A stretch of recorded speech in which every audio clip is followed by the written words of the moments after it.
Friends, welcome back to my channel. तो कैसे हैं आप लोग? तो उम्मीद करता हूँ सब अच्छे होंगे। तो आज मैं आप लोगों के लिए एक टॉपिक लेके आया हूँ, बैंकिंग अवेयरनेस का। तो इसमें मैं आपको बताऊंगा कि आरबीआई का सर्कुलर एक आया था, जिसमें उसने बताया था कि कौन कौन सी आरआरबीज हैं जो अपने आप मतलब अपनी जो ब्रांचेस में इंटरनेट बैंकिंग की सुविधा दे सकती है। तो उनका क्राइटेरिया क्या होना चाहिए, मतलब वो जो क्राइटेरिया होगा उसको फुलफ़िल करेंगी तभी वो इंटरनेट बैंकिंग अपनी ब्रांचेस में दे पाएंगी। तो उसका जो क्राइटेरिया है तो उसके बारे में आपको बताऊंगा क्या क्या वो उसके क्राइटेरिया हैं।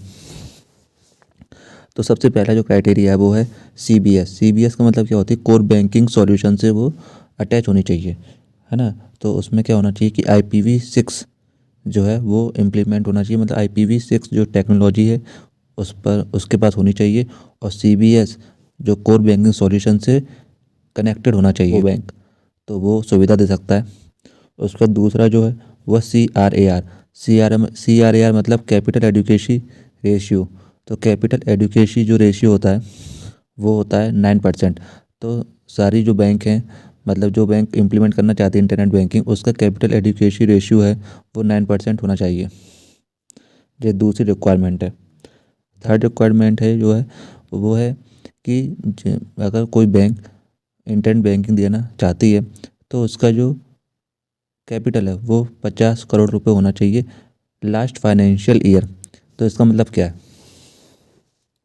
तो इसका मतलब जैसे कि आज जैसे ही कोई बैंक है, अगर वो चाहती है कि इंटरनेट बैंकिंग देना, तो उसको लास्ट जो फाइनेंशियल ईयर जो गया हुआ है, मतलब फाइनेंशियल ईयर 22, तो उस टाइम पर उसका 50 करोड़ उसका कैपिटल होना चाहिए था, है ना। तो वही बैंक जो इम्प्लीमेंट कर सकती है इंटरनेट बैंकिंग की सुविधा। फोर्थ रिक्वायरमेंट है कि उनका जो एनपीए है वो 5% से ज़्यादा नहीं होना चाहिए, है ना। और आप लोगों को पता होगा कि 6% तो आरबीआई की लिमिट है, 6 से ज़्यादा नहीं होना चाहिए किसी का भी एनपीए। अगर 6 से ज़्यादा होता है तो पीसी फ्रेमवर्क होता है उसमें डाल दिया जाता है, जैसे कि 6 से 9, 9 से 12, 12 से ज़्यादा। अगर 6 से 9 है तो जो पहला रिस्क होता है, जो थ्रेशोल्ड होता है, उसको वो क्रॉस कर देती है। सेकंड, अगर 6 से 9, 9 से 12 होता है तो सेकंड वाली रिस्क होती है, वो थ्रेशोल्ड होता है, वो ब्रेक हो जाता है। और 12 से ज़्यादा होता है तो ज़्यादा सीवियर हो जाता है, बहुत ज़्यादा सीवियर हो जाती है कंडीशन, तो उसमें लगता है ना। तो इसमें 5% से तक होनी चाहिए एनपीए, तो वही इम्प्लीमेंट कर सकती है नेट बैंकिंग आरआरबीज।